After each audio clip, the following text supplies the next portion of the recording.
Everyone, how are you all. मेरा नाम है निकिता और स्वागत है आप सभी का हमारी इस इंग्लिश क्लास में। जैसे कि आप लोग जानते हो कि लास्ट क्लास में यानी कि हमारे प्रीवियस लेक्चर में हम लोगों ने एक नया टॉपिक जो है स्टार्ट किया था, एक नया चैप्टर पढ़ना शुरू किया था जिसका नाम है लॉस्ट स्प्रिंग। एंड ये लॉस्ट स्प्रिंग जो चैप्टर है ये एक्चुअल में स्टोरीज हैं ऑफ स्टूडेंट चाइल्डहुड। इस चैप्टर को हम लोगों ने पिछली क्लास में पढ़ना स्टार्ट किया था। ये चैप्टर लिखा है अनीस जंग ने, लेकिन हमने उसका पार्ट 1 पिछली क्लास में कर लिया था और वो चैप्टर जो है बचा था। इसमें वैसे तो अगर ओरिजिनली देखा जाए तो आप लोग पढ़ चुके हो इस क्लास को, है ना। इस क्लास में पहले आ चुके हो, इस चैप्टर को पढ़ चुके हो। आपको मैंने प्रीवियस लेक्चर में बताया था कि लॉस्ट स्प्रिंग एक्चुअल में अनीस जंग की बहुत ऐसे उन्होंने एक बुक लिखी थी, उसमें से उन्होंने ना कुछ पार्ट्स, कुछ स्टोरीज उठा करके यहाँ पर जो है उसका कुछ एक हिस्सा, उसका एक पार्ट उसमें से उठा करके कुछ स्टोरीज हम यहाँ पर एज अ चैप्टर पढ़ रहे हैं। आपको पता है कि उन्होंने ना उसमें बहुत सारी अलग अलग स्टोरीज लिखी थी, है ना, जो कि स्टोलन चाइल्डहुड के बारे में थी, बच्चों के बारे में थी, कैसे पॉवर्टी, कैसे चाइल्ड लेबर जो है उनको काफी इफेक्ट करता है। उनमें से एक स्टोरी हम लोगों ने पिछली क्लास में कर ली थी जिसका नाम है sometimes I find a rupee in garbage, और आज की क्लास में हम करने वाले हैं I want to drive a car, वो वाली स्टोरी। आई होप सभी स्टूडेंट्स मेरी क्लास में आ चुके हैं, किसी ने देरी नहीं करी है। अगर अभी भी कोई नहीं आया तो जल्दी से आ जाओ, क्लास को अपने फ्रेंड्स के साथ शेयर करना भूलना मत, ठीक है। अगर सभी स्टूडेंट्स आ चुके हैं तो हम लोग शुरू करते हैं बिना किसी देरी के। अब लॉस्ट स्प्रिंग का आज है लेक्चर नंबर 2 और जैसे कि मैंने बताया स्टोरीज ऑफ स्टोलन चाइल्डहुड है ये, जो कि लिखी गई हैं अनीस जंग के द्वारा। अच्छा, अगर कोई स्टूडेंट जो है पहली बार आया तो हम थोड़ा सा दोबारा से बात कर लेते हैं अबाउट आवर टाइटल। टाइटल का मतलब है लॉस्ट स्प्रिंग, और जैसे कि मैंने आप लोगों को बताया था, मैं दोबारा से याद दिला दूं जो मेरे स्टूडेंट्स हैं पिछली क्लास में देख करके भूल गए हैं कि क्या पढ़ा था, क्या सिखाया था, कुछ भी याद नहीं आ रहा, अब तो भूल गए, हमने कुछ प्रैक्टिस नहीं किया, तो उनको भी दोबारा से याद दिला दूं कि लॉस्ट स्प्रिंग का मतलब है लॉस्ट तो यानी कि खो देना। स्प्रिंग यहाँ पे क्या डिनोट करता है, क्या सिंबलाइज करता है? स्प्रिंग का मतलब है हमारे जैसे स्प्रिंग एक सीजन, कैसा सीजन होता है? सबसे खुशहाल सीजन, फ्लावर्स ब्लूम कर रहे होते हैं, है ना, पेड़, सूरज खिलखिला रहा होता है, मतलब एवरीथिंग इज कलरफुल, सब कुछ बहुत ही मजेदार, सुंदर, सुहाना होता है स्प्रिंग के मौसम में। वैसे ही हमारी लाइफ में, है ना, हमारी लाइफ जैसे अलग अलग सीजन होते हैं, वैसे ही हमारी लाइफ के अलग अलग फेजेस होते हैं, है ना। और सीजन्स में सबसे सुहाना सीजन स्प्रिंग को कहा जाता है। वैसे ही हमारी जिंदगी में सबसे बढ़िया सुहाने समय जो होता है वो हमारा बचपन का होता है, और स्प्रिंग यहाँ पर सिंबलाइज करता है बचपन को। ये आपके लिए समझना जरूरी है, इसलिए मैं दोबारा से रिपीट कर रही हूँ कि कोई नया बच्चा आया है या पुराने स्टूडेंट्स को याद रहना चाहिए, बिकॉज यहाँ से आपको ना क्वेश्चन का आंसर फॉर्मेशन में बहुत मदद मिल जाती है। ओके, स्प्रिंग यहाँ पे चाइल्डहुड को डिनोट कर रहा है। लॉस्ट स्प्रिंग यानी कि लॉस्ट चाइल्डहुड, और यहाँ पे वैसे ही कहानियां जो है अलग अलग हैं जिसके अंदर हम लोग देख रहे हैं कि स्टोलन चाइल्डहुड के बारे में बात हो रही है, कि बचपन का समय, बचपन का दिन, जो बचपन का टाइम जो हमें सबसे ज्यादा अच्छा लगता था, वो जो है कैसे ना कुछ बच्चे उसको मतलब वैसा बिता ही नहीं पाते, उनका बचपन वैसा होता ही नहीं जैसा हमारा था, है ना। तो बचपन का एक ऐसा समय है, बड़े होने के बाद हम उसे बहुत याद करते हैं, उसको बहुत ही ज्यादा क्या कहते हैं, रिमिनिसिंग दोज ओल्ड डेज। तो वो हमारी जिंदगी का एक बहुत ही गोल्डन पीरियड होता है जिसको लोग बड़े होकर के भी याद करते हैं, लेकिन कुछ बच्चों को तो वो बचपन जीने का मौका ही नहीं मिल पाता है। किन कारणों की वजह से, वो हम कारण देख रहे हैं।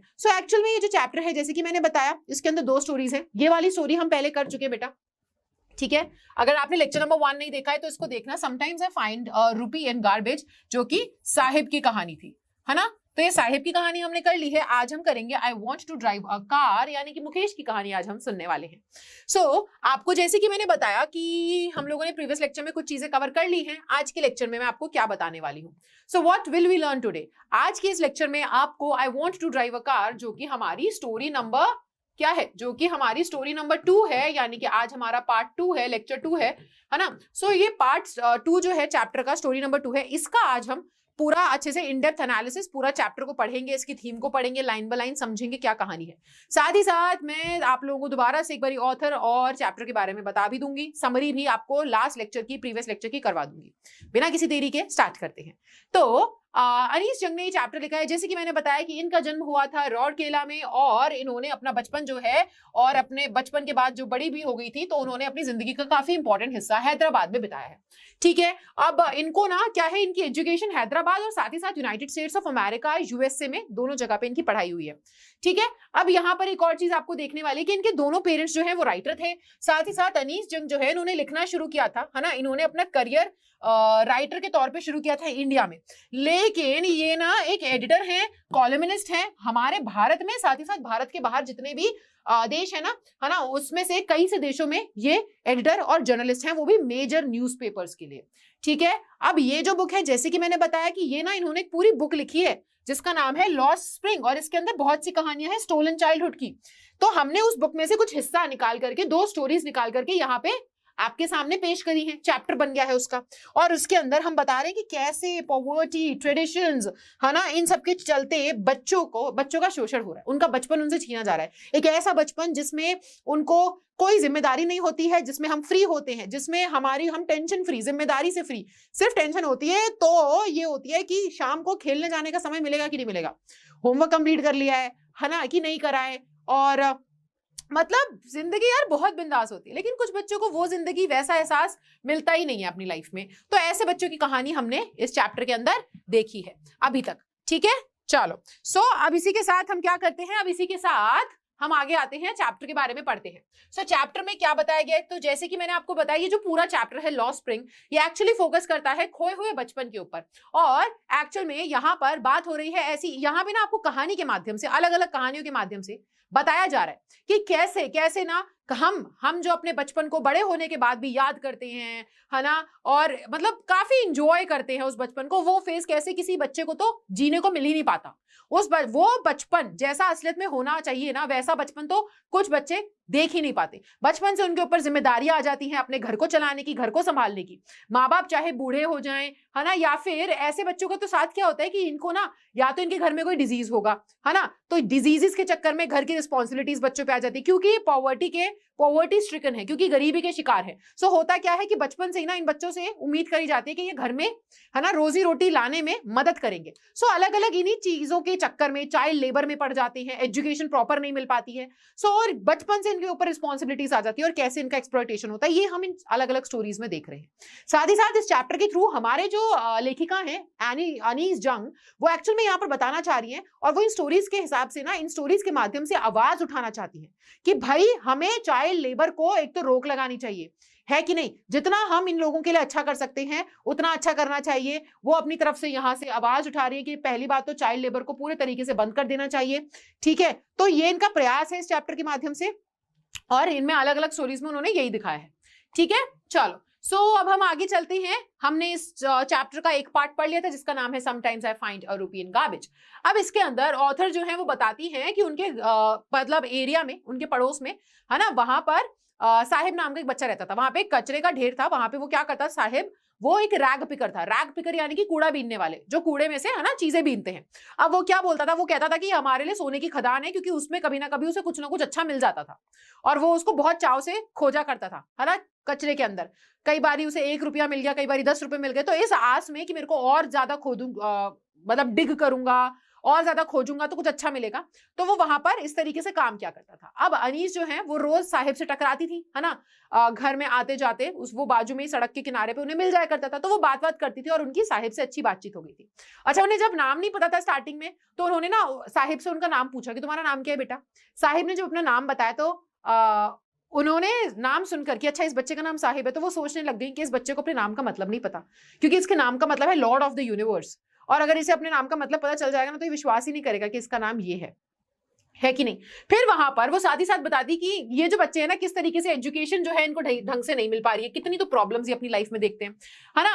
तो वो सारी चीजें वो बताती है, और बताती है कि कैसे एक एक पाई के लिए वो जो बच्चा है कूड़े में, अब कूड़ा आप समझ रहे हो, उसमें सारी तरीके की अनहाइजीनिक होता है, उसमें सारी तरीके का कचरा होता है, और कितने सारे डिजीजेस वहां से आ सकती है। तो वो बच्चा एक एक रोटी अपनी दिन भर की, 3 वक्त छोड़ो, 1 वक्त की रोटी कमाने के लिए कितना ज्यादा एक आप कह सकते हो एक बहुत ही डिफिकल्ट सा काम, एक डिफिकल्ट सा टास्क जो है उसने बचपन से ही उठा लिया अपने कंधों पर कि अपने घर को चलाना है, और ऐसी कंडीशंस में, ठीक है। अब क्या होता है कि वो बता रहे कि बहुत से अलग अलग परिवारों की तरह यहाँ पे सीमापुरी का रहने वाला है, और वो बता रहे कि सीमापुरी में ना बहुत सारे ऐसे लोग हैं, बहुत सारे लोग हैं। असल में साहिब कहाँ का रहने वाला है, ढाका का रहने वाला है, और वो ढाका छोड़ करके, जो बांग्लादेश में है ना, ढाका छोड़ करके यहाँ आकर के ठहर गया। क्यों यहाँ पर आकर के रह रहा है, उसे बताया जाता है कि भाई देखो वहां पे बहुत जो है ना तूफान आते थे, तो घर और जमीनें सब जो है उजड़ गई, तो लोग वहां से उठ करके यहाँ पे आ गए। अब यहाँ के लोग ये भी कहते कि हम ना रह लेते वहां पे हरा भरा मैदान था, बहुत हरियाली के बीच में रह रहे थे हम, सुंदर जगह थी, बट छोड़ करके आ गए, क्योंकि उस सुंदरता का क्या करेंगे, क्योंकि वो सुंदरता हमारा पेट नहीं भर पा रही थी। सीमापुरी बंजर जगह है, खराब जगह है ना, बहुत सारे हमारे जैसे ही यहाँ पर हजारों लोग रहते हैं, लेकिन कम से कम हम यहाँ पर एक वक्त की रोटी तो खा पा रहे हैं। तो वो भरपेट रोटी के चक्कर में हम वो हरियाली और सुंदरता छोड़ करके यहाँ पर आए हैं, है ना। अब यहाँ पर साहिब की खुद की एक गैंग होती है। अब होता क्या है कि वो सारे बच्चे इधर से उधर ऐसे बोरी लटका करके, वो सारे के सारे कूड़ा बीनने वाले होते हैं, रैक पिकर्स, वो घूम रहे होते हैं। सो यहाँ पर अनीस ना एक और चीज नोटिस करती है कि उनके पैरों में जूते नहीं होते। अब उसके ना वो अलग अलग रीजंस देते हैं, ठीक है। कभी तो वो ये कहते हैं कि हमारे पैरों में जूते नहीं है क्योंकि हमारा ट्रेडिशन है, हमारा रिवाज है कि जूते ना पहनने ही नहीं होते हैं, है ना, आपको नंगे पैर ही घूमना होता है। अब ये ट्रेडिशन या रिवाज तो नहीं है, हम भी जानते हैं। ये असल में वो अपनी कंडीशन को छुपाने के लिए उनको ना यही चीज सिखा दी जाती है। वो अफोर्ड तो कर नहीं सकते चप्पल जूते अच्छे ले सके, जैसे हम लोग तो भाई जॉर्डन आ गए, नाइकी के, है ना, प्यूमा के शूज पहनेंगे, ये सब हजार हजार 7-7 हजार के हम लोग जूते खरीद लेते हैं। बट उन लोगों के लिए क्या है, उन्हें पता है कि वो एक नॉर्मल हवाई चप्पल भी नहीं ले सकते भाई अपने पैरों में डालने के लिए, अपने पैरों को बचाने के लिए। तो उनको ये सिखा दिया जाता है कि बेटा रिवाज है, ऐसे ही रहना पड़ता है, और वही वो मान लेते हैं। और कुछ लोग तो कहते हैं कि अच्छा ठीक है, मम्मी ने शेल्फ से नहीं उतारे, ये सीन हुआ, वो सीन हुआ, अलग अलग चीजें। अब यहाँ पर सारी कहानी चलती है तो उनकी हालत बताई जाती है कि कैसे एक बच्चा जो है ना, वो जूतों के लिए बहुत ऐसे विनती करता है कि मुझे जूते मिल जाए, मैं इनको बहुत ध्यान से रखूंगा, मैं ऐसे रहूंगा। वो डीपी की स्टोरी बताते हैं, मैं उनको कभी नहीं खोऊंगा, है ना। तो एक बच्चे को कितना मांगने के बाद भी उसका अगर सपना पूरा नहीं हो पाता है, और एक बच्चे को बिना मांगे उस चीज का सपना जो है पूरा हो जाता है ना। अब यहाँ पर हमें ये और चीज देखने को मिलती है कि कैसे इतने खराब हालात में रहते हुए, है ना, सो क्या होता है कि मतलब ये बच्चे सपना देखना तो बंद नहीं करते, साहिब के अंदर पढ़ने की इच्छा होती है। जब हमारी स्टार्टिंग में ही चैप्टर के, जब हमारी अनीस जो है वो पूछती है कि साहिब क्या तुम पढ़ते लिखते क्यों नहीं हो, तो वो कहते हैं कि मैं पढ़ना लिखना शुरू कर दूंगा अगर बाजू में स्कूल खुल जाएगा। तो पास में स्कूल ही नहीं है। तो जब अनीस ये कहती है कि अगर मैं अपना स्कूल खोलूंगी तो क्या तुम आओगे, तो वो कहता है हाँ। और हमें उसकी इच्छा यहीं पर दिख जाती है जब वो अगले दिन जाकर के, कुछ दिनों बाद जाकर के अनीस से बोलता है कि आपका स्कूल कब शुरू होने वाला है। सो ऐसा नहीं है बच्चे पढ़ना नहीं चाहते, ये बच्चे पढ़ना चाहते हैं, इनके भी सपने हैं, पर इनके हालात कुछ ऐसे कि नहीं पढ़ पाते, गरीबी के मारे बेचारे, है ना, इस चीज को अफोर्ड नहीं कर सकते, उन्हें अपने घर में हाथ बटाना है। साथ ही साथ हम देखते हैं लास्ट में कि साहिब कैसे खड़े होकर के टेनिस कोर्ट की तरफ देख रहा होता है, और वो कहता है कि मुझे गेम पसंद है। उसने नए जूते पहन रखे होते हैं। अब हालांकि ये जूते जो है उसमें एक छोटा सा छेद है, टेनिस शूज है, उसके कपड़ों के साथ मैच भी नहीं कर रहे, कपड़े उसके तितर बितर अलग गंदे हो रखे हैं, जूते अलग उसने पहन रखे हैं, है ना, उस जूते में छेद है। अब बेशक हमारे जैसे किसी एक बच्चे ने, है ना, बोल दिया होगा कि मम्मी मैं जूते नहीं पहनूंगा, इसमें छेद हो गया है, ये आप दे दो, और उसकी मम्मी ने या उसके पापा ने उसकी फैमिली में उस जूते वो फेंक दिए। और इस बात से हमारे साहिब को कोई फर्क नहीं पड़ता कि वो जो जूते हैं वो किसी ने फेंक दिए हैं, है ना, और वो जूते मैं पहन रहा हूं। उसके लिए तो वो जूते उतने ही नए हैं जितने हमारे लिए कोई एक महंगा सा कोई हम मार्केट से खरीद करके जो एक नया जूता डब्बे में पैक लेकर के आते हैं। अब कुछ टाइम बाद वो बताती हैं कि जो है ना, अब साहिब का समय भी बदल चुका है, अब साहिब उतना केयर फ्री नहीं रहा, अब इतने बिंदास तरीके से नहीं घूम सकता, क्योंकि अब उसने ना नौकरी पकड़ ली प्रॉपर, जहां पे उसे 800 रुपए मिलते हैं और प्रॉपर खाना भी मिलता है। वो चाय की रेडी पर, ठेली पर काम करता है, ठीक है। अब वो क्या है, अब उसके हाथ में वो हल्का सा बोरा नहीं है कंधों पे, अब उसके हाथ में वो कनस्तर है दूध का, और वो दूध लेने जाता है। अब वो जिम्मेदारियों में बंध गया है बचपन से भी। बचपन में स्टार्टिंग में वो रैक पिकिंग का काम कर रहा था, लेकिन अब देखो, अब उसे प्रॉपर तरीके से घर में सहायता करनी है, अपने पेरेंट्स का हाथ बटाना है, तो उसने प्रॉपर एक जॉब पकड़ी है टी स्टॉल पे। सो अब उसके ऊपर रिस्पॉन्सिबिलिटीज आ चुकी है, अब इतना केयर फ्री नहीं है कि नहीं। सो यहाँ पे इस कहानी के माध्यम से वो आपको पूरा का पूरा बताना चाह रही है, ठीक है, कि क्या है। See, this is their only way of earning. The writer feels awful to see Sahib, a rag picker whose name also means that ruler of earth, but the poor child. यहाँ पे सारी चीजें मैंने आपके लिए लिखी हैं, आप लोग इसको एक बार go through कर सकते हैं। Sahib becomes sad as he realizes that he is no longer the master of his own destiny. वो उदास हो जाता है ना, कि अब मैं अपनी मर्जी का मालिक नहीं रहा, अब मुझे काम पर जाना है, मुझे प्रॉपर तरीके से काम करना है, अब फैमिली का भी तो क्या है, पेट पालना है ना, अपने परिवार की मदद करनी है। तो ये सारी चीजें होती हैं, भार आ चुका है परिवार का उसके ऊपर। तो ये सारी हमने जो है पूरी की पूरी चीज लास्ट लेक्चर में पढ़ ली थी, जिसका नाम था, जो फर्स्ट स्टोरी थी जिसका नाम था समटाइम्स आई फाइंड अ रूपी इन गार्बेज। अब बेसिकली हम देख रहे हैं कि ये पूरे चैप्टर ना दो थीम को हाईलाइट कर रहा है, एक है पॉवर्टी और एक है चाइल्ड लेबर। दोनों कहानियों के अंदर हम देख रहे हैं कि कैसे पॉवर्टी की वजह से जो बच्चे हैं, है ना, बचपन से ही उन्हें काम में झोंक दिया जाता है, और ऐसे काम जो उनके लिए बहुत ही ज्यादा जो मतलब एक्चुअल में ना चाइल्ड एक्सप्लॉयटेशन होता है, कि बच्चों का शोषण हो रहा है कि नहीं, एजुकेशन उन्हें मिल नहीं पाती, एक बेसिक राइट जो बच्चे का होता है उससे वो दूर चले जाते हैं। सो यहाँ पर हमने ये सारी चीजें देखी है, ठीक है। The author here is analysing the poor conditions, जो लोगों की, इन परिवारों की पुअर कंडीशंस हैं, ट्रेडिशंस हैं, जिनकी वजह से बच्चों को ऐसी जिंदगी जीने पड़ रही है जो कि शोषण से भरपूर है ना, और उनको ना तो अपनी एजुकेशन मिल रही है और इतनी मुश्किलें देखनी पड़ रही है। अब इसी के साथ हम शुरू करेंगे हमारे आज के चैप्टर को, जिसका नाम है I want to drive a car, जिसमें हम मुकेश की कहानी को जानेंगे और मुकेश जैसे बहुत से बच्चों की कहानी को भी देखेंगे। चलो स्टार्ट करते हैं। Mukesh इंसिस्ट्स On being his own master, I will be a motor mechanic, he announces. Do you know anything about cars? I ask. I will learn to drive a car, he answers. Looking straight into my eyes, his dream looms like a mirage. Amidst the dust of streets that fill his town, Firozabad, famous for its bangles, every other family in Firozabad is engaged in making bangles. अब देखो कहानी यहाँ पे किस चीज की है। कहानी यहाँ पे है मुकेश की, जो फिरोजाबाद में रहता है। फिरोजाबाद के बारे में थोड़ा सा बता देते हैं कि फिरोजाबाद क्या है। फिरोजाबाद ना एक्चुअल में आप कह सकते हो कैपिटल टाइप का, कि यहाँ पर ना कांच का बहुत मतलब काम होता है। एक्चुअल में ये जगह जानी जाती है अपने कांच के काम के लिए। चूड़ियां बहुत ज्यादा बनाई जाती है यहाँ पर। हर अगला घर आप देखोगे ना तो वहां पे बैंगल मेकर्स आपको नजर आ जाएंगे। लोग जो है इसमें ज्यादा है, मतलब कि आप वहां पर देखोगे तो वहां पे बहुत थोक में, बहुत ही बड़े स्तर पे बैंगल्स का काम होता है। चूड़ियां बनाई जाती हैं कांच की, है ना। और लोग जो है, फैमिलीज जो है वहां पे पीढ़ी दर पीढ़ी, मतलब ऐसा नहीं है कि आप वहां पे लोगों के घर देखोगे ना तो अगर उनका बेटा या उनके बच्चे, लड़कियां भी अगर वो बैंगल मेकिंग में है तो आप देखोगे ना तो उनकी पीढ़ियां भी बैंगल मेकिंग में ही होंगी। तो वो यहाँ फिरोजाबाद में इतने टाइम से चलता आ रहा है कि पीढ़ी दर पीढ़ी, दादा परदादा, फिर उनके बच्चे वगैरह सब जो है इसी बिजनेस में रहे हैं। यहाँ पर हम मुकेश की बात कर रहे हैं, मुकेश की कहानी सुन रहे हैं। अब मुकेश जो है वो कहता है कि मेरे को ना मोटर मैकेनिक बनना है। अब अनीस जो है वो पूछती है कि तुम्हें पता भी है गाड़ियों के बारे में कुछ? तो वो कहते हैं कि मैं सीख जाऊंगा गाड़ी चलाना, कौन सी बड़ी बात है। और वो ये कहते हुए सीधा अनीस की आंखों में देखता है। यानी कि यहाँ पे ना अनीस को समझ में आता है कि इस बच्चे का सपना है, ये इसका सपना है जो ये ना एकदम दिल से बोल रहा है कि मुझे मोटर मैकेनिक बनना है। अब आप समझ रहे हो कि जिस जगह पे वो रह रहा है फिरोजाबाद में, वहां पे कल्चर क्या है। डॉक्टर का बेटा डॉक्टर, सीए का बेटा सीए, टीचर का बेटा टीचर, मतलब सोचा तो हमसे यही जाता है ना। पेरेंट्स तो अपने बच्चे के लिए यही फ्यूचर चाहते हैं क्योंकि एक सेफर फ्यूचर है। हम अगर मतलब देख रहे हो यहां पर एक्चुअल में क्या होता है कि अच्छा ठीक है, एक डॉक्टर है वो उम्मीद करता है कि मेरा बेटा डॉक्टर बनेगा। अगर कोई लॉयर है तो वो उम्मीद करता है मेरा बेटा लॉयर बनेगा, क्योंकि हम अपने लिए जो इतना बड़ा एम्पायर खड़ा कर रहे हैं, जरूरी नहीं है मतलब डॉक्टर मैंने एम्पायर वर्ड यूज कर दिया तो तुम कहोगे ओ बहुत ही बड़ा सा कोई एम्पायर खड़ा हो रहा है।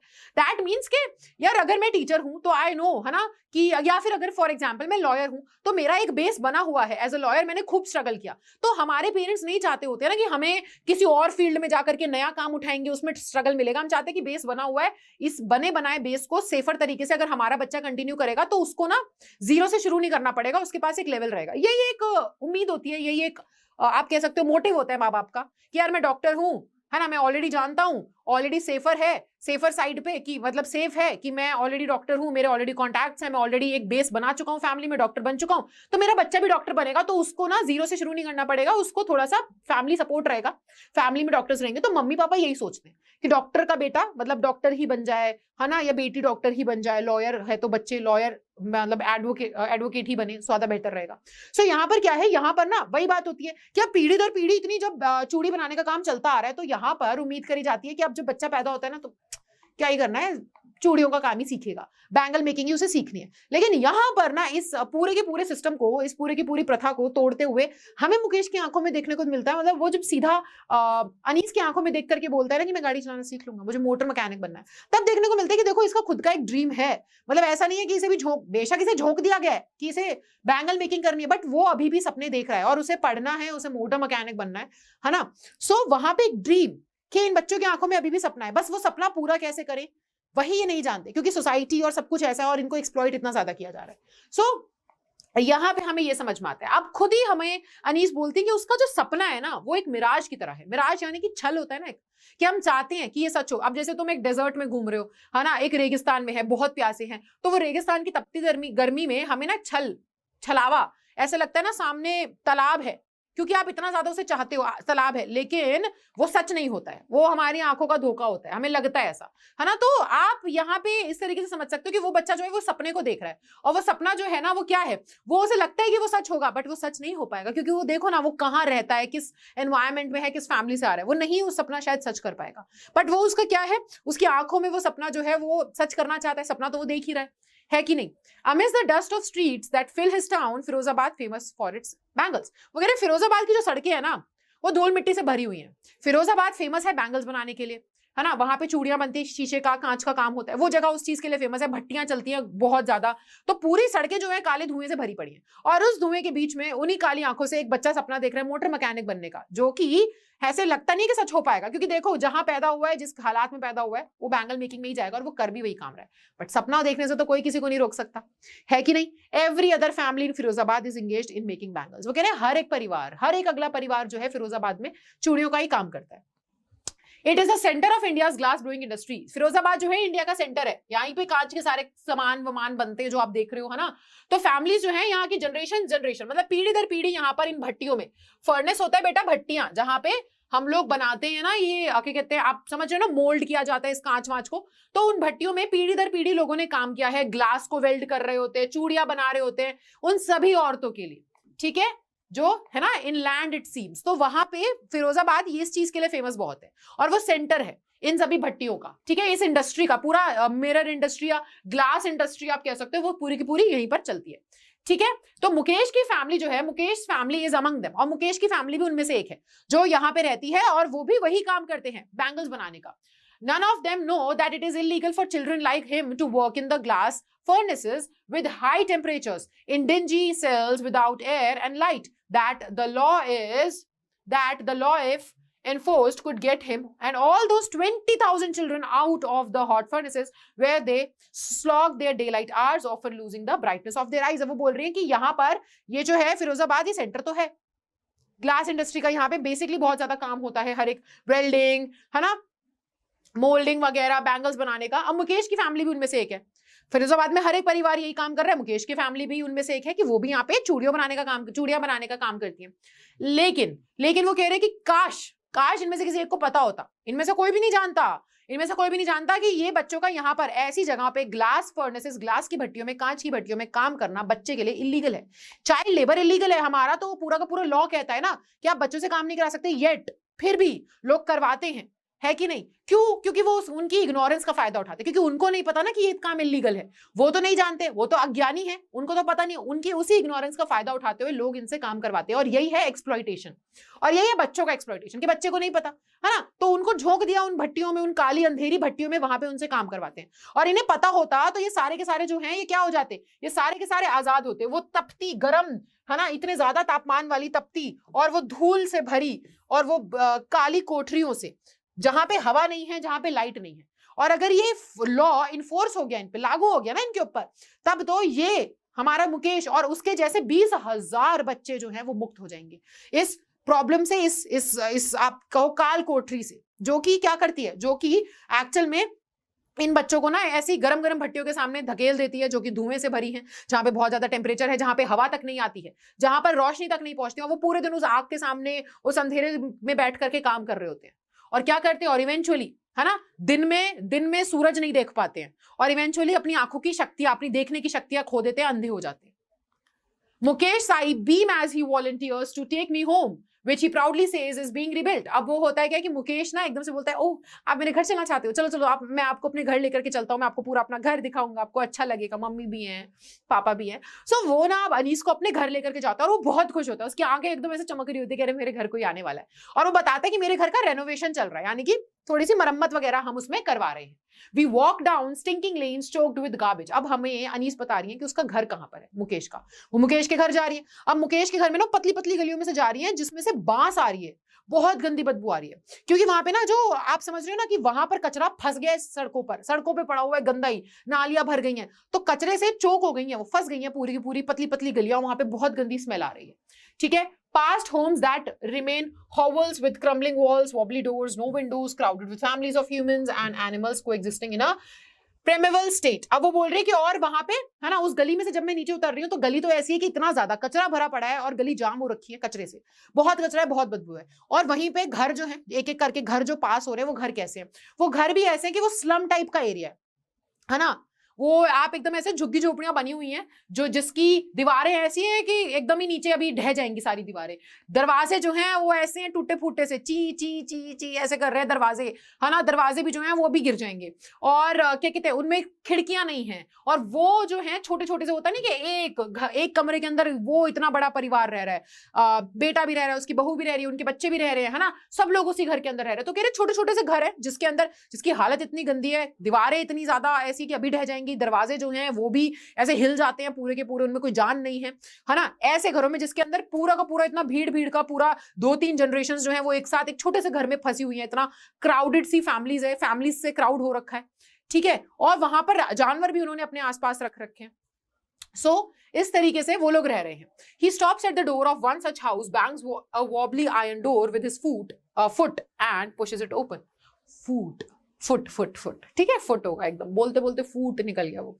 अच्छा चलो, तो वो क्या कह रहे हैं, वो कह रहे हैं कि फिर ऐसे ही एक घर के सामने जाकर के मुकेश रुक जाता है और वो क्या करता है, वो ना bangs a wobbly iron door. Wobbly means आपने देखा कोई कोई दरवाजे इतने ढीले से होते हैं, उनमें बिल्कुल जान नहीं होती। दरवाजे वो तो भाई हमारा मेन सिक्योरिटी है ना, सेफ्टी।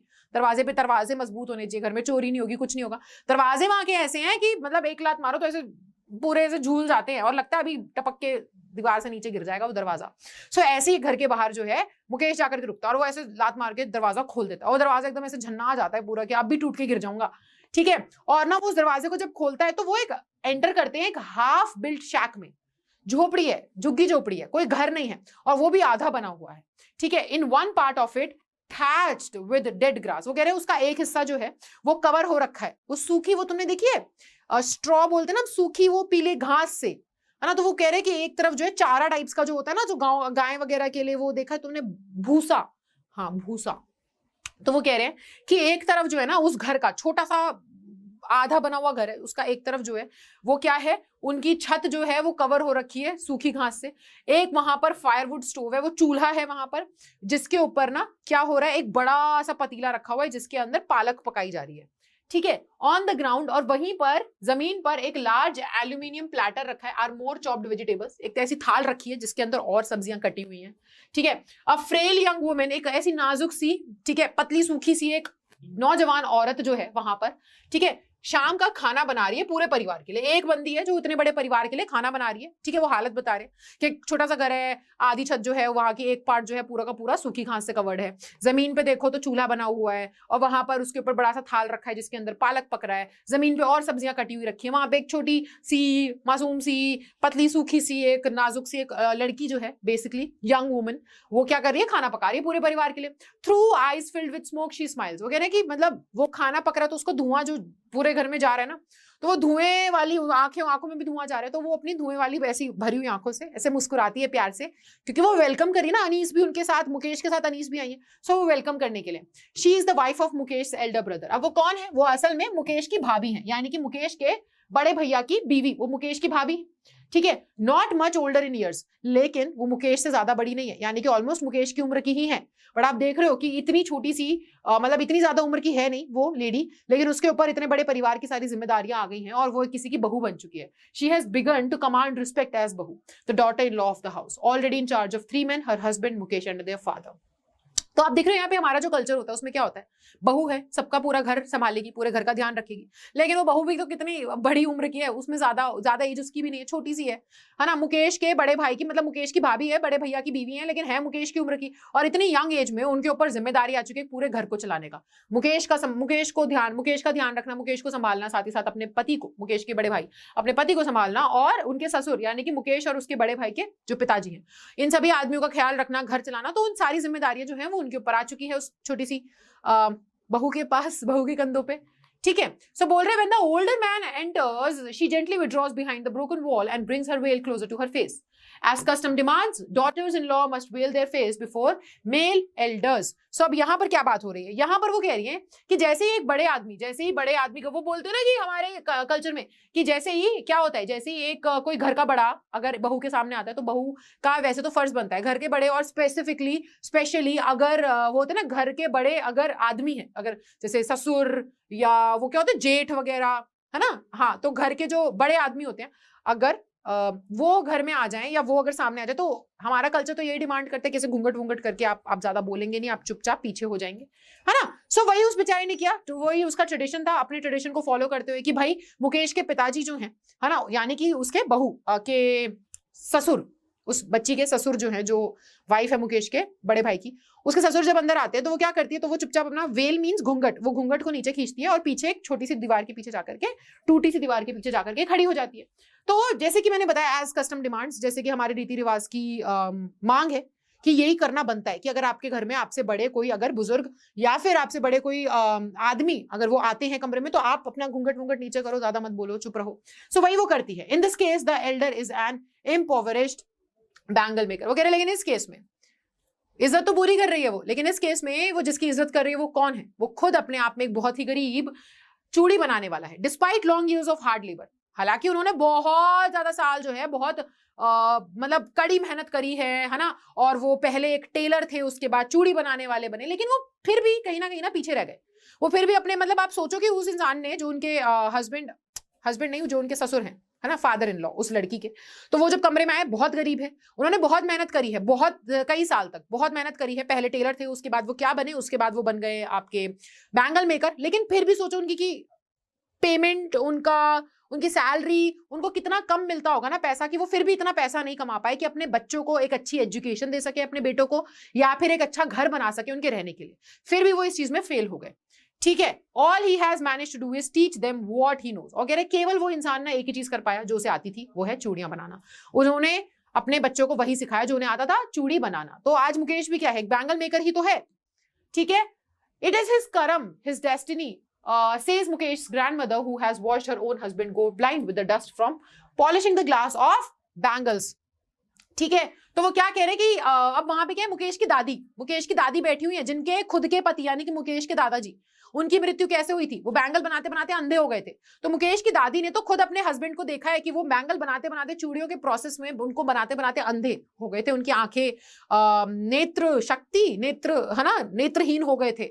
पर फिर वो क्या, फिर भी मतलब उनका क्या मानना है, वो ये कहती कि हमारे कर्म है, ये हमारा यही लिखा है जिंदगी में, है ना, कि हमें मतलब हमारी कास्ट ही है, हम हैं ही चूड़ी बनाने वाले और हमें चूड़ियां ही बनानी है, तो यही हमारी डेस्टिनी है, हम पैदा ही इस काम के लिए, हमें यही काम करना है। उन्होंने यही चीज माननी शुरू कर दी। आप सोच रहे हो ना कि कैसे ब्लैक होल में वो फंसे हुए हैं और एक अनएंडिंग साइकिल में फंसे हुए हैं। वो साइकिल से कभी वो निकलने नहीं वाले बाहर, जब तक उनको खींच करके कोई उनकी बहुत ही ज्यादा सहायता करने वाला ना आ जाए, होता है ना मसीहा उनके बीच में ना आ जाए, तब तक वो उसी साइकिल में फंसे हुए हैं, उसी साइकिल में चल रहे हैं कि हमारा कर्म है, हम इस चीज में, हमारा फेट है ये। अब चूड़ी बनाने वाले का बेटा भी तो वही करेगा ना, चूड़ियां ही बनाएगा। ठीक है, सो वो आगे बोल रही, can a God given lineage ever be broken. वो कह रही क्या भगवान का लिखा कौन टाल सकता है भाई, भगवान ने हमें, हमारी पीढ़ी दर पीढ़ियां, फिरोजपुर में है ना, क्या कहते हैं,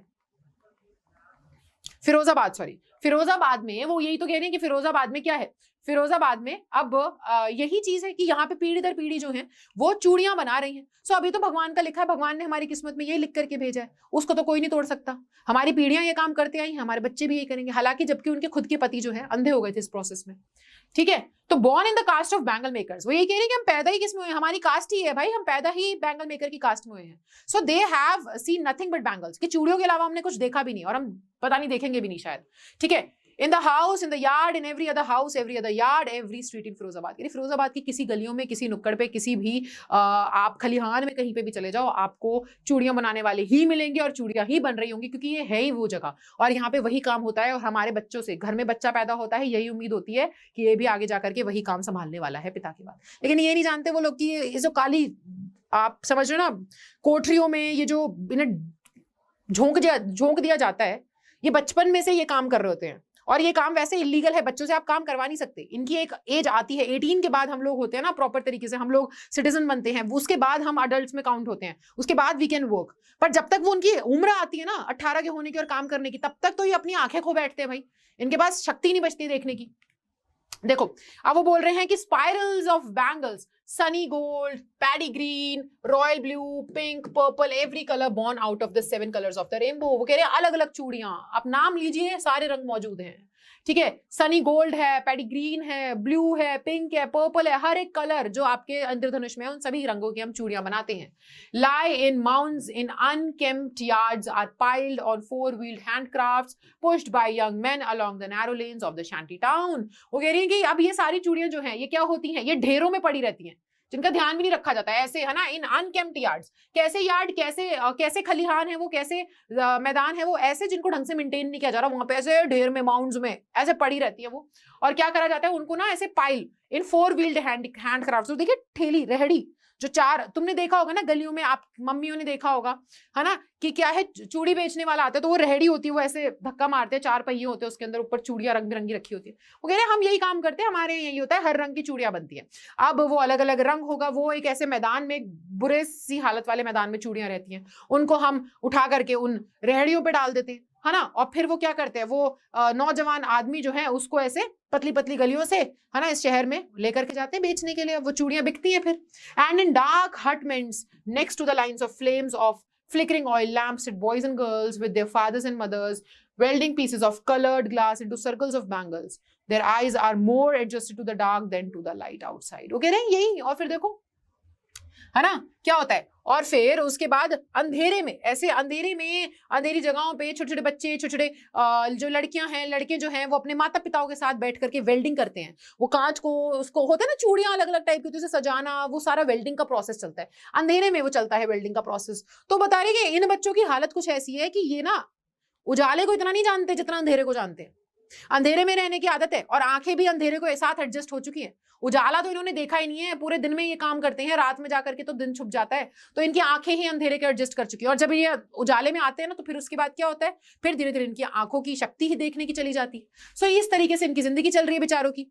ठीक है, चलो बेटा, किसी को कोई डाउट तो नहीं है यहाँ पर? अगर कोई भी डाउट लगे कि नहीं समझ में आया, रह गया, तो आप प्लीज मुझे कमेंट सेक्शन में जरूर बताना कि मैम क्या नहीं समझ में आया है, क्या समझ में आ गया है, कोई डाउट है तो। मतलब वही एक जरिया है, मैंने बताया ना, हमारी कम्युनिकेशन का, हम ऐसे कम्युनिकेट कर सकते हैं।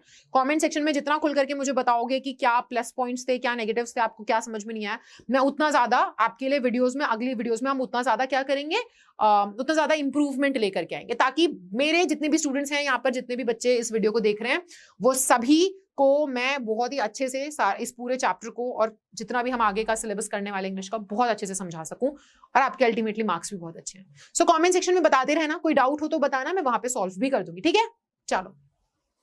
That is why they often end up losing their eyesight. वो बोल रही है इसी वजह से तो वो अपनी आंखें खो देते हैं। पूरे दिन उन अंधेरी कोठरियों में काम करते हैं, वो वेल्डिंग वाला सीन चलता रहता है, उसमें भी उन्हें झोंक दिया जाता है। तो जब पूरे दिन ही उनकी आंखें एडजस्ट हो चुकी है अंधेरे को लेकर के, तो उजाला देख करके तो एडजस्ट ही नहीं कर पाती, और तभी तो अपनी आंखें खो देते हैं, तभी तो अपनी देखने की शक्तियां खो देते हैं, बड़े होने से पहले ही। अब वो बोल रही है कि जब ना, अब क्या होता है कि वहीं पर मुकेश के घर के बाहर सड़क पे अब अनीस को एक लड़की मिलती है, सविता, छोटी सी बच्ची है, ठीक है, जिसने ना तुम ऐसे पिंक कलर की ड्रेस पहन रखी है, वो बहुत अच्छे से क्यूट सी लग रही है, सविता नाम की छोटी सी बच्ची उन्हें उन्हीं गलियों में मिल जाती है। ठीक है, और वो क्या है, वो एक बूढ़ी सी औरत के बाजू में बैठी हुई है, और ग्लास का क्या कर रही है, ग्लास के पीस पे भाई वो चूड़ियां बनाई जल्दी ऐसे ऐसे ठीक कर रही है। ठीक है, लगी हुई है चूड़ियां बनाने में, और लगी हुई है ग्लास का, है ना, उसे बनाने में अपने हाथ इतनी तेजी से चला रही है जैसे कि मानो टोंग्स ऑफ अ मशीन, है ना, वो मशीन के हाथ चलते हैं ना, मशीन से भी तेजी से क्या कर रही है, मशीन से भी ज्यादा स्पीड में वो अपने हाथों को चला रही है। मतलब आप देखो कि उस बच्चे को कितनी आदत है, कितने टाइम से वो ये काम कर रही होगी, कि अब वो प्रो हो चुकी है उस काम में, कि वो एक अपनी बूढ़ी जो है एक औरत के साथ बैठी हुई है, दादी है उसकी, क्या है ना, तो वो उनके साथ ऐसे तेजी से लगी हुई है चूड़ियां बनाने में, अपना ग्लास का काम करने में, है कि नहीं। तो ये सीन देख करके सविता, वो पिंक ड्रेस में उस बच्चे को देख करके अनीस बोल रही है कि आई वंडर, मैं सोचती हूँ कि क्या उसे पता भी है कि एक्चुअल में इन चूड़ियों का मतलब काम क्या है, क्या ये बच्ची इतनी छोटी है और ये इतनी छोटी उम्र में ये काम करने में लगी हुई है, क्या ये जानती भी है कि असल में इसका रोल क्या है, बैंगल्स क्या रोल प्ले करते हैं, है ना। तो उनके दिमाग में ये आता है, अनीस के दिमाग में, वो कह रहे हैं कि एक्चुअल में अब आप तो हम तो जानते हैं कि एक्चुअल में चूड़ियां क्या है, सुहाग का निशान है कि नहीं। It symbolises an Indian women's suhag, क्या है कि हमारे भारतीय नारी के सुहाग का, है ना, उसकी पवित्रता, जो शादी की पवित्रता है, उसके सुहाग का चिन्ह है चूड़ी, है ना, ये सब चीजें। तो वो जानती ही नहीं है कि वो चीज जो बना रही है उसके लिए तो इट इज क्यूट, अलग अलग कलर्स का है, बट वो जानती नहीं है कि ये क्या है, कि ये सुहाग का चिन्ह है। इसका एक बहुत बड़ा महत्व है हमारी सोसाइटी में, हमारे कल्चर में, है ना, पवित्रता दर्शाती है वो शादी की। It will dawn on her suddenly, वो कह रहे लेकिन समझेगी ये बच्ची, अचानक से एक दिन समझेगी। जब क्या होगा, जब उसको एक दिन क्या करा जाएगा, when her head is draped with a red well, जब उसके सर पे एक लाल रंग की घूंघट आएगा, है ना, जब उसके हाथों को मेहंदी से रचाया जाएगा, और लाल कलर की चूड़ियां जब उसकी कलाई पे बांधी जाएंगी, जब यानी कि जब वो खुद एक बनेगी ना दुल्हन, उस दिन उसको समझ में आएगा कि वो जो ये चूड़ियां बना रही थी उसका महत्व क्या है। असल में अभी नहीं समझेगी, पर अचानक से जब घूंघट आएगा, जब चूड़ियां पहनेगी, मेहंदी लगेगी, तब वो समझेगी। ठीक है, she will then become a bride, उस दिन वो क्या बनेगी, एक दुल्हन बनेगी, like the old woman beside her who became one many years ago. कह रही उसी औरत की तरह जो उसके बाजू में बैठी हुई है, वो बूढ़ी औरत, उसी औरत की तरह वो बनेगी एक दुल्हन, जैसे वो औरत कई सालों पहले एक दुल्हन बनी थी। She still has bangles on her wrist. वो कह रहे हैं उस औरत के हाथों में आज भी क्या है, चूड़ियां हैं, पर उसकी आंखों में कोई रोशनी नहीं है। अब वो बच्ची क्या बोलती है, वो बच्ची ना अनीस को बोलती है कि एक वक्त शेर भर खाना भी नहीं खाया।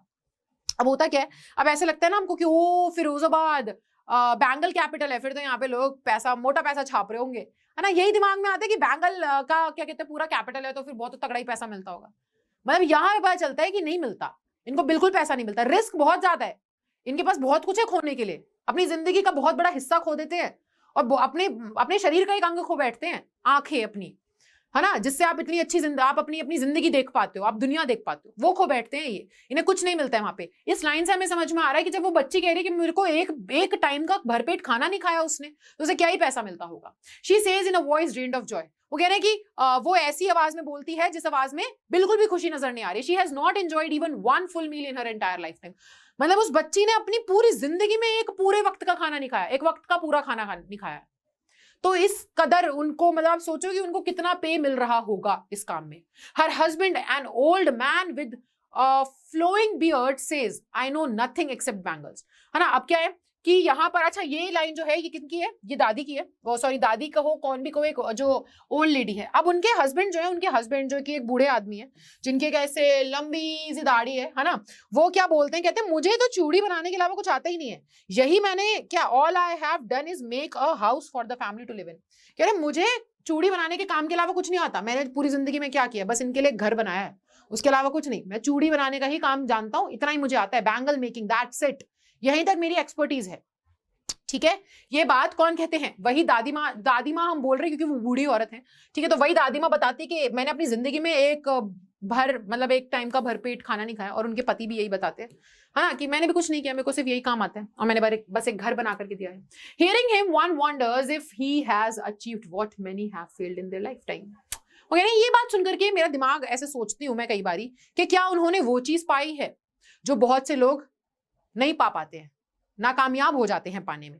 क्या इस इंसान ने वो चीज पाई है जो बहुत से लोग नाकामयाब हो जाते हैं पाने में, वो की क्या है, अपने सर के ऊपर छत, है ना। यहां पर वो ये बात कहती है। जल्दी से मुझे बताओ आप लोगों को समझ में आया है कि नहीं आया है, क्लियर हुआ है कि नहीं।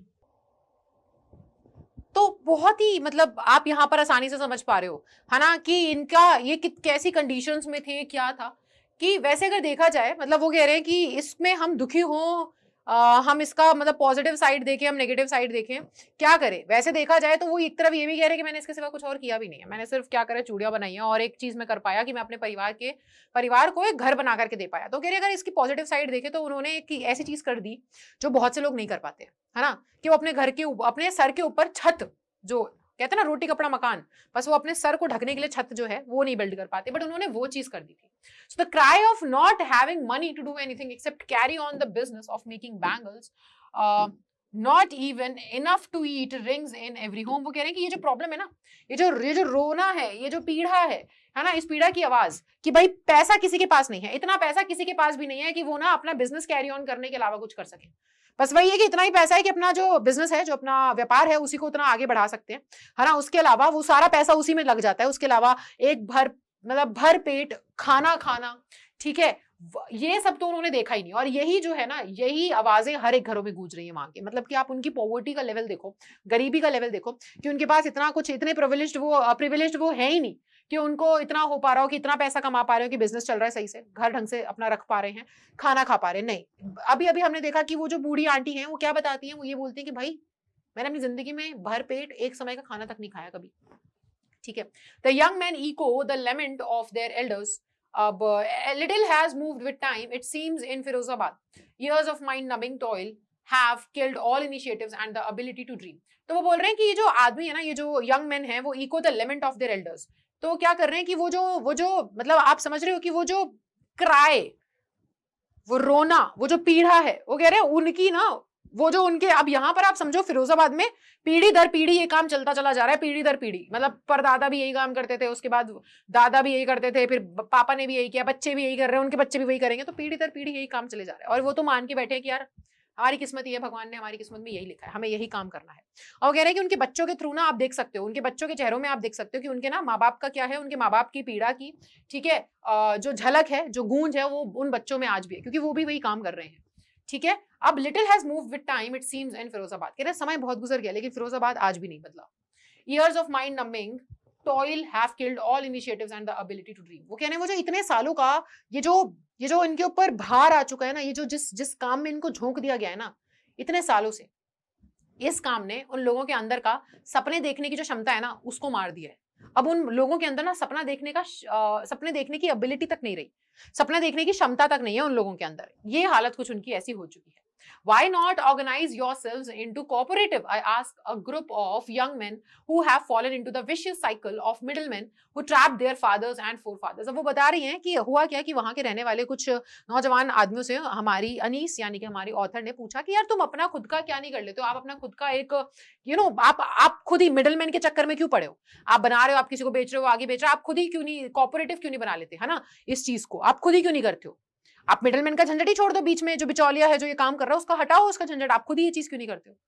तो अब वो क्या जवाब देते हैं, वो जो आदमी है वो खुद भी क्या है, वही मैंने बताया ना कि ये जो नेवर एंडिंग साइकिल है ना, ये जो विशेष, ये जो बुरी सी साइकिल है जो चले जा रही है, जिसमें वो लोग क्या है, जिसमें बंध चुके हैं, यही काम करना है, यही काम करना है, इससे बाहर निकल ही नहीं पा रहे, सपने अपने देखने की क्षमता कहाँ बची है, कौन से सपने, वो धुएं के, आप समझ रहे हो ना, वो धुएं में रह करके वो आंखें अब क्या ही सपना देख पा रही है, उनको अंधेरे के अलावा फ्यूचर उनका ब्राइट भी नहीं दिखता है भाई, आंखें खो देते हैं, वो सपना क्या देखेंगे उन आंखों से, आंखों की शक्ति नहीं बचती देखने की। सो यहाँ पर बात हो रही है कि उन्होंने ना ऐसी जंजाल में फंसे हुए कुछ आदमियों से पूछा कि आप कॉर्पोरेट क्यों नहीं बन जाते हो, मतलब आप यहाँ पर मिडलमैन का झंझट ही खत्म कर दो, उस इंसान को बीच में रखो ही मत, है ना। अब इन्हीं के चक्करों में क्या है, यही मिडलमैन जो थे, ये पुलिस वाले जो थे, ये सब जो लोग थे ना, ये क्या कर रहे थे, यही इनका एक्सप्लॉइटेशन करते हैं, यही इनका शोषण करते हैं।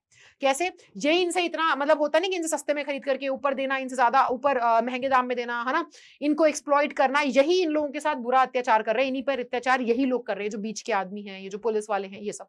सो जब उन्होंने ये वाली चीज पूछी कि यार तुम इस साइकिल को खत्म करो, तुम खत्म करो, इस साइकिल में फंस चुके हो, तुम इसे खत्म करो, मिडलमैन को हटाओ, तुम्हारे दादा परदादा सभी इसी के अंदर फंसे हुए थे इसी चक्कर में, तुम इसे खत्म क्यों नहीं करते हो।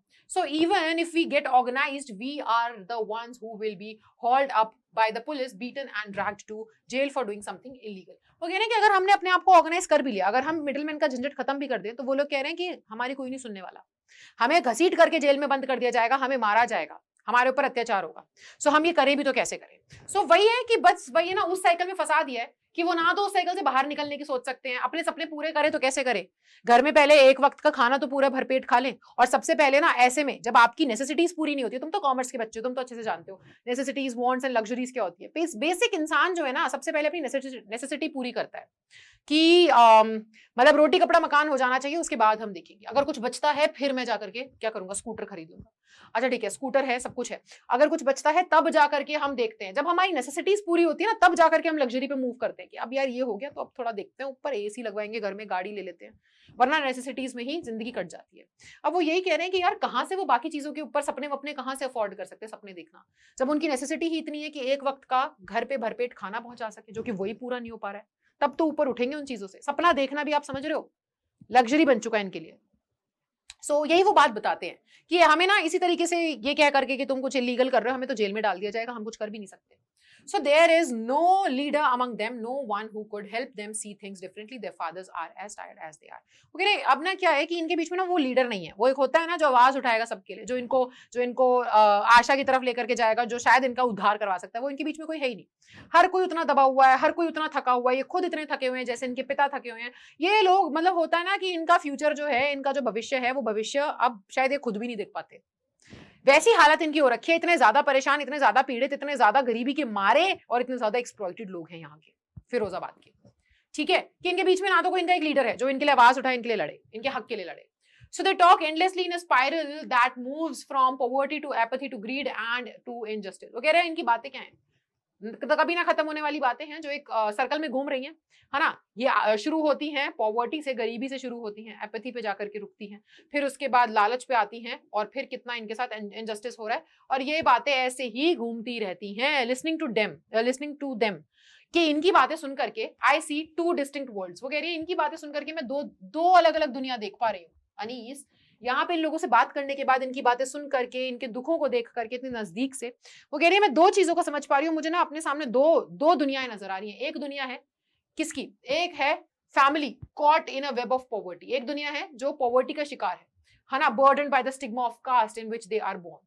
तो कह रही है कि एक कैसा है, एक ऐसी दुनिया है जिसके अंदर क्या है, जिसके अंदर ना वो परिवार फंसे हुए हैं जो कि गरीब हैं, जो गरीबी के जंजाल में फंस गए हैं, और जो फंस गए हैं किसमें, ये कास्ट सिस्टम में फंस गए हैं कि तुम तो क्या हो भाई, तुम तो बैंगल बनाने वाले, चूड़ी बनाने वाले इंसान हो, इसी कास्ट के हो, यही काम करोगे, इससे ऊपर नहीं उठ सकते। और दूसरी दुनिया है उन साहूकारों की, उन मिडलमैन की, उन पुलिस वालों की, है ना, उन कीपर ऑफ लॉज की, उन ब्यूरोक्रेट्स की और उन पॉलिटिशियंस की। सो वो कह रहे हैं यहाँ पे दो दुनिया है, एक है क्या, अब ये लोग क्या डिफाइन कर रहे हैं, ये लोग क्या सिंबलाइज कर रहे हैं, एक्सप्लॉइटर्स। ठीक है, एक्सप्लॉइटर्स हैं ये सारे के सारे जो एक्सप्लॉइट करते हैं। ठीक है, और ये वो लोग हैं जो एक्सप्लॉइट हो रहे हैं, क्योंकि गरीब हैं, क्योंकि उतनी आवाज नहीं उठा सकते, है ना, डरते हैं, आवाज उठाएंगे तो कौन सुनेगा। सो वही, ठीक है, उन्हीं की बात हो रही है कि इनको एक तो पीड़ा में डालने वाला, अत्याचार करने वाला, और एक वो जिसपे अत्याचार हो रहा है। यहाँ पे दो दुनिया है, उनको वो दो दुनिया अच्छे से नजर आ रही है।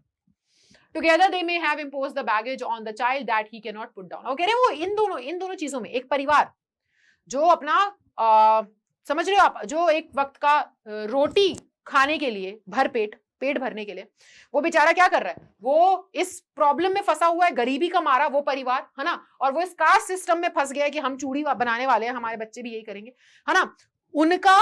और ये जो क्या है, एक्सप्लॉइटर्स, ये जो साहूकार, मिडलमैन, पुलिसमैन है, इन सबका क्या हो रहा है, ये सब मिलकर के किसका दम घोट रहे हैं, उस बच्चे का, है ना। इन सब ने मिलकर के भार किस पे डाल दिया, उस बच्चे के कंधों पे, कि जो बच्चा इनके घर में पैदा हुआ, है ना, साहूकार, मिडलमैन, ये भी क्या है, इन्होंने अल्टीमेटली, आप साइकिल देखो ना, इन्होंने अल्टीमेटली उस परिवार के ऊपर इतना ज्यादा उनको एक्सप्लॉइट करा, उनका इतना ज्यादा शोषण करा है कि उस परिवार के पास फिर कोई चारा नहीं बचता हो, तो वो किस पे जाता है, वो उस बच्चे पे जाता है कि तू पैदा हो गया ना, तू भी इसी में हमारी मदद करेगा, तू भी इसी में चलेगा, तू भी इसी क्या है, इसी आग में झोंका जाएगा और यही काम करेगा। सो अल्टीमेटली जो बर्डन है ना, ये पास डाउन किस पे हो रहा है, उस छोटे बच्चे पे जो इस परिवार में पैदा होता है, और फिर क्या होता है, उसका फ्यूचर सिर्फ इतना कि तुम्हारे अब जिंदगी में कोई सपने नहीं बचे, है ना ही तो तुम्हें वो बचपन मिलेगा, जो बचपन बड़े होने के बाद भी जिसको हम याद करते हैं, जिसको याद करके हम अपने आप को मतलब खुश महसूस करते हैं, है ना, तो वो बचपन भी तुम्हें नहीं मिलेगा, और तुम्हें बेसिक नेसेसिटी, पढ़ाई का अधिकार, जो कि एक जन्म सिद्ध अधिकार होता है हर एक इंसान का, ना तुम उसको पा पाओगे, और केवल इस अंधेरी दुनिया में, उस अंधेरी काल कोठरी में, है ना, काम करते करते क्या करोगे, और एक दिन अपनी नेत्र, अपनी देखने की शक्ति को खो बैठोगे। सो ये अल्टीमेटली उस बच्चे के ऊपर आ जाता है, आप समझ रहे हो, यहाँ पे बिफोर ही इज अवेयर, उसे पता भी नहीं चलता, he accepts it as naturally as his father, okay, उसे पता भी नहीं चलता, और ये तब से आ जाता है कि उसे मतलब होता है ना, एक बच्चे को सोचने समझने की सुध बुध आए, वो सीख सके, वो समझ सके सही क्या है गलत क्या है, उससे पहले तो उसे इस चीज में झोंक दिया जाता है।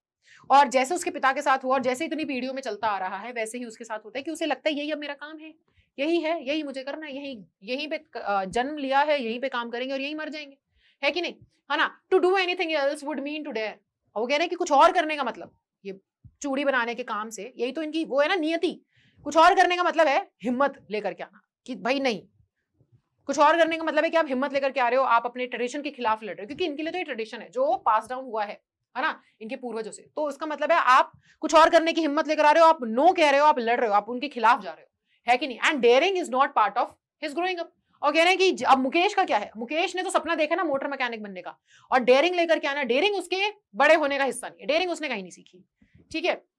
अब होता क्या है, when I sense a flash of it in Mukesh I am cheered, वो कह रहे हैं लेकिन फिर भी जब मैं इस दिलेरी का एक झलक देखती हूँ ना मुकेश के अंदर, तो मुझे बहुत खुशी मिलती है। I want to be a motor mechanic, he repeats, वो मुकेश रिपीट करता है कि मुझे मोटर मैकेनिक बनना है। He will go to a garage and learn, वो कह रहे मैं ना एक गैराज जाऊंगा, मैं वहां जाकर के सीखूंगा, पर मुझे मोटर मैकेनिक बनना है। But the garage is a long way from his home, तो वो क्या है, गैराज जो है ना उनके घर से बहुत दूर है, पर वो अपने आंखों से सपना तो यही देखता है कि ये काम तो मैं कर रहा हूँ, बट मुझे अल्टीमेटली क्या बनना है, मोटर मैकेनिक बनना है, मैं सीखूंगा, मैं गैरेज जाकर के सीखूंगा, पर वो उसके घर से काफी दूर है। तो वो कहते हैं कि मैं चल लूंगा, तो फिर भी कहते हैं कि मैं चल करके चला जाऊंगा, दूर है तो क्या हुआ, I will walk, he insist, वो जोर डालता है। So do you also dream of flying a plane. अब अचानक से अनीस जो है वो पूछते हैं कि क्या तुझे प्लेन भी चलाना है, क्या तू प्लेन भी उड़ाना चाहता है, क्या तुमने प्लेन उड़ाने का भी सपना देखा है। सो वो एकदम से कहते हैं कि नहीं, है ना, जमीन को देखते हुए, जमीन को स्टेयर करते हुए, घूरते हुए कहते नहीं, मतलब उसको पता है कि उसे क्या करना है, प्लेन का सपना नहीं देखता वो, उसने प्लेन देखे भी नहीं होंगे यार, वहां पे जहाँ पे इतनी भट्टियां हैं, इतना सब कुछ हो रहा है, उसके ऊपर से प्लेन भी गुजरते दिख गए, वो भी एक लग्जरी होती है, आप सोचो, है ना। और इतने काले आसमान, इतने काले, वहां पे भट्टियां ही भट्टियां हैं, जब पूरा का पूरा ग्लास इंडस्ट्री वहां पर है, तो आपको क्या ही तो कुछ नजर आ रहा है, खुला आसमान, तो आप क्या ही देखोगे। सो जिस इंसान ने कभी प्लेन नहीं देखा ना, हाँ, वो प्लेन का सपना देखता नहीं है, लेकिन उसके दिमाग में एक चीज है कि उसे मोटर मैकेनिक बनना है, और वो वही बनना चाहता है, और जिस हिसाब से वो सपना देख रहा है, और अगर उसी डिटर्मिनेशन के साथ वो जाता है, and if he is that daring, तो शायद वो अचीव भी करेगा। लेकिन रियलिटी तो जो उसकी अभी है वो तो हम देख ही रहे हैं। In his small murmur, there is an embarrassment that has not yet turned into regret. He is content to dream of cars that he sees hurtling down the street of his town. Few airplanes fly over Firozabad. वो ये कह रहे हैं कि उसकी छोटा सा उसने जो ऐसे हल्की सी मर्मर फुसफुसाते हुए, बड़बड़ाते हुए उसने धीरे से जो कहा ना, उसमें थोड़ा सा उसे शर्म भी आई, एम्बैरेसमेंट भी थी जो वो क्या नहीं कर, जो अभी तक ना रिग्रेट में नहीं बदली है, जो एक हल्की सी शर्माया वो, लेकिन वो अभी उसमें किस में नहीं बदला है, वो अभी पछतावे में नहीं बदला है। वो अपने सपने को लेकर के सेटिस्फाइड है, संतुष्ट है, क्योंकि उसने कभी आज तक, मैंने बोला ना, प्लेन तो देखा ही नहीं है। प्लेन तो कहाँ उड़ रहे हैं फिरोजाबाद के ऊपर से, इतने काले बादल में, जहां धुआं ही धुआं है, जहां पे ये लोग दोपहर में निकल करके डे लाइट में, सनलाइट में काम नहीं कर सकते, पूरे दिन उन काल कोठरियों में अंधेरे में वेल्डिंग करते रहते हैं और इनकी आंखें खो जाती हैं, मतलब अंधे हो जाते हैं। कहाँ इन्होंने एरोप्लेन देखे हैं? पर हाँ, इन्होंने गाड़ियां देखी हैं चलती हुई, तो बस उसे मोटर मैकेनिक बनना है। सो यही क्या है, यही यहाँ पे आपका जो चैप्टर है ये आता है अंत में। ठीक है, तो ये था आपका चैप्टर जिसका नाम है लॉ स्प्रिंग। स्प्रिंग यहाँ पे क्या सिग्निफाई करता है? स्प्रिंग यहाँ पे सिग्निफाई करता है, जैसे कि मैं दोबारा बता रही हूँ, टाइटल की एप्टनेस देखो, कि जैसे कि स्प्रिंग जो है, अलग अलग सीजन होते हैं ना, वैसे ही हमारी जिंदगी के अलग अलग फेजेस होते हैं। और सबसे सुहाना सीजन कौन सा है? स्प्रिंग सीजन, ऋतु वर्षा ऋतु, यही बोलते हैं हिंदी में, ऋतु ऋतु, है ना। सो वैसे ही एक इंसान की जिंदगी में सबसे अच्छा समय होता है उसका बचपन, और वो बचपन ऐसा समय होता है वो कि आप अपने मरते दम तक उसको याद करते हो। और एवरीबडी विशेस कि काश वो अपना टाइम वापस जा करके अपने बचपन को जी सके, बट वापस नहीं आता। लेकिन वही स्प्रिंग के माध्यम से बचपन को बता रहे हैं कि वही बचपन ना छिन जाता है बहुत से लोगों का। हम बहुत प्रिविलेज्ड है कि हमें वो बचपन जीने का मौका मिला, कि हम ऐसी कंडीशंस में नहीं थे। लेकिन उनके बारे में सोचो, और अधिकतर जनता जो है वो उनके बारे में सोचो जो वहां पर रह रही है, हजारों लाखों लोग जिनका बचपन छिन जाता है इन चक्करों में, है ना, एक्सप्लॉइट होते हैं, चाइल्ड लेबर में फंस जाते हैं गरीबी की वजह से। सो ये कुछ थीम है जो अनीस जंग ने यहाँ पर निकाल करके आपके सामने पेश करी है 2 स्टोरीज के माध्यम से। ठीक है, अब आई होप आपको ये चैप्टर बहुत अच्छे से समझ में आएगा, क्लियरली आपको इसका मैसेज मिल गया होगा, लाइन बाय लाइन एक्सप्लेनेशन भी हमने कर लिया है। ठीक है, तो इस चैप्टर को अब अपने आप से पढ़ना मत भूलना, ढंग से समझना मत भूलना, दोबारा से अपने आप से रीड करना, सेल्फ स्टडी। और मैं आपसे अगली वीडियो में मिलूंगी जहां पर हम इसके most important previous year question answers करेंगे, ताकि चैप्टर फुली पैक्ड जो है ना पैकेज तुम्हारे लिए बन जाए, और फुली पूरे तरीके से आप लोगों का तैयार हो जाए और तुम बढ़िया से आगे, ठीक है, हम लोग अगले नेक्स्ट चैप्टर पे मूव ऑन कर सके। सो मिलेंगे अगली क्लास में, ठीक है, तब तक के लिए bye bye, take care and thank you so much.